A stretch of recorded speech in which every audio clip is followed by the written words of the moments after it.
You just kept on going with it.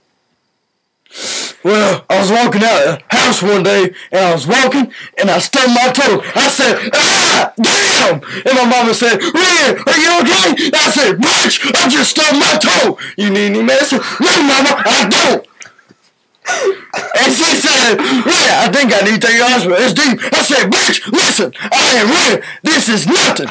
It's just a big old cut, and I'm bleeding everywhere. So, damn it, this hurts.